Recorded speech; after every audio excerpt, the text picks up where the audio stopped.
મોરબી જિલ્લામાં પડેલા વરસાદે ખેડૂતોને ખૂબ રડાવ્યા છે। માળિયા મિયાણા તાલુકાના સરવડ ગામના ખેડૂતોને 5000 એકર જમીનમાં નુકસાન થયું છે। કપાસ અને મગફળી સહિતના પાકનું ખેડૂતોએ વાવેતર જે કર્યું હતું, જે 40 થી 50% તૈયાર પણ થઈ ગયું હતું। જો કે છેલ્લા 9 દિવસથી તાલુકામાં સતત વરસાદ વરસ્યો, જેના લીધે ખેતરોમાં 1 ફૂટ જેટલું પાણી ભરાઈ ગયું। ખેતરો બેટમાં ફેરવાઈ ગયા। પરિણામે ખેડૂતોએ મોંઘા ભાવે લાવેલા બિયારણ અને કલાકોની અથાગ મહેનત પાણીમાં જતી રહી અને હવે ખેતરમાં ધોવાઈ ગયેલા પાકમાંથી 1 રૂપિયો પણ ઉપજે તેમ નથી। તેવામાં હવે ખેડૂતો સરકાર સામે આશાની મીટ માંડીને બેઠા છે। સરકાર જલ્દીથી સર્વે કરાવીને વળતર આપે તો આર્થિક સંકટમાં થોડી મદદ મળે તેવી ખેડૂતો માંગ કરી રહ્યા છે।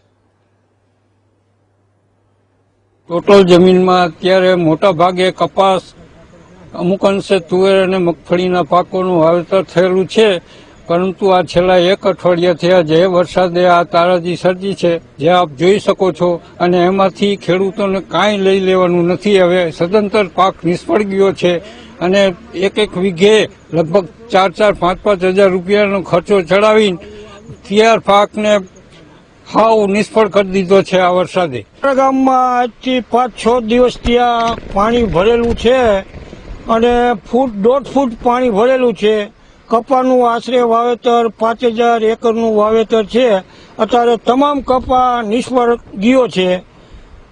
શું માંગણી તમારી? અમારી સરકારની એવી માંગણી છે, વહેલી તકે અમને સહાય આપે। અરે 75 વીઘાનો કપાસ છે, બધો કપાસનું વાવેતર કર્યું હતું અને બધો કપાસ નિષ્ફળ ગયો છે અને અમારા ગામમાં બધાને પણ એવી જ નુકસાની છે। કેટલા દિવસથી વરસાદ આવે છે અને હાલ અમારે 5-6 દિવસથી સતત વરસાદ ચાલુ જ છે। ખેતરમાં શું પરિસ્થિતિ? ખેતરમાં અત્યારે પણ ફૂટ પાણી ભર્યા છે અને કપાસ કાળો મહીસ થઈ ગયો છે।